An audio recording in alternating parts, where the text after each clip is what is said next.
PowerPoint. Can I have control, please? Oh, I'm sorry. No.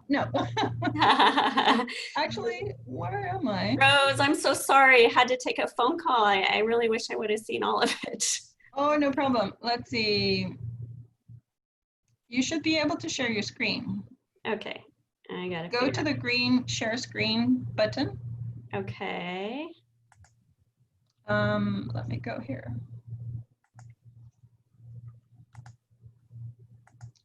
Okay. Do you see my screen? Yes.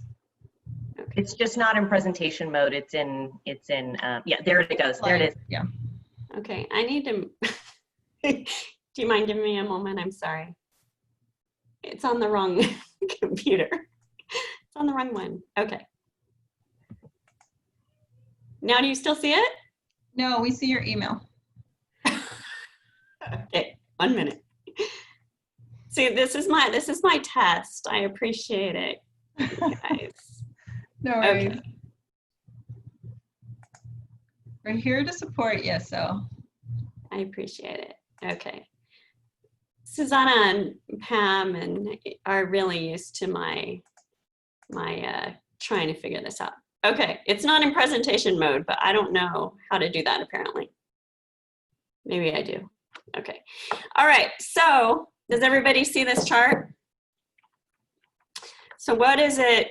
Everybody can see that chart, so that's really awesome. I could see this at the beginning of February 2019 really good with both my right eye and my left eye. But then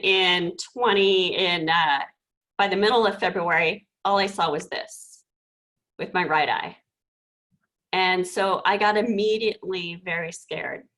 My left eye was fine, no problems at all. So I immediately went to my eye doctor and he said, you need to go to the emergency room right away.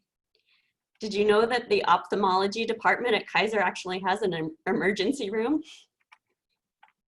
Okay, so this is what I saw. And I went through a lot of testing, a lot of, CAT scans, CT scans, a ton of blood tests, a ton of exams, and this is what they told me that I had. So they diagnosed me in one eye with idiopathic neuroretinitis. So this was very frustrating to me. Idiopathic means arising spontaneously or from an obscure or unknown cause. And neuroretinitis is inflammation of the optic nerve and retina. So you see the picture of the eyeball there, that actually the inflamed portion is what had happened to my right eye. And what happens when that happens, you can't see at all. You see this. So that's what I was able to see. And of course, I asked why. And the answer was, I don't know, which was very, very frustrating to me because I was certain that this could not happen again. If this were to happen again, then I wouldn't be able to drive. My work would have to change dramatically. Luckily, they were able to give me some steroids and the swelling went down. But this is a really shaky time where I'm thinking of, things like, how are my kids going to be taken care of? How will I do this? Who will make sure my hair and makeup's done when I go outside? Those sort of things that I was worried about. So I did a ton of research because the doctors could not give me an answer. And if any of you know me, you know that I'm pretty healthy for the most part. I do practice yoga. I do like both Western medicine, Eastern medicine. I really like to consider the whole body and looking, trying to figure out what may be wrong with me.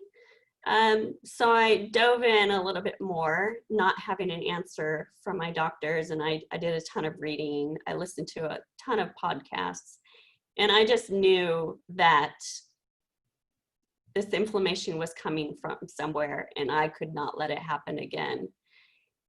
So immediately I started taking all their suggestions. I built my relationships, kind of focused on love and belonging. I started mountain biking so that I would be out there doing something fun that I would enjoy and continue to exercise. I re-kicked my yoga practice, and everything I read recommended that I do all of this. I connected with my spirituality, and those little bugs you see at the top of the screen, those are images of the bugs that are in your gut, or the microbiome. And a lot of what I've concluded is I believe a lot of imbalances all over the body have to do with the microbiome. And all of these factors really, I believe, have helped me. So what did I learn? Well, I learned that I definitely need sight in both eyes. But I did also learn that if I follow a lifestyle that is known as the blue zones, located in several regions throughout the world, one right here in Loma Linda, California, Sardinia, Greece, Okinawa. These are the locations where there are the most centurions, the most people that don't have dementia. They have these very rich lives and they live for a very long time. And I noticed that these are the characteristics that my life needs to follow. And this is where my research took me. And I landed on this. The part of your life needs to be, you need to have a positive energy, good outlook, surround yourself by great people that inspire you. You need to eat well, mostly plant-based, but not all plant-based. I like the little wine at 5 symbol. I'm really good at that. I might be a little too good at that sometimes.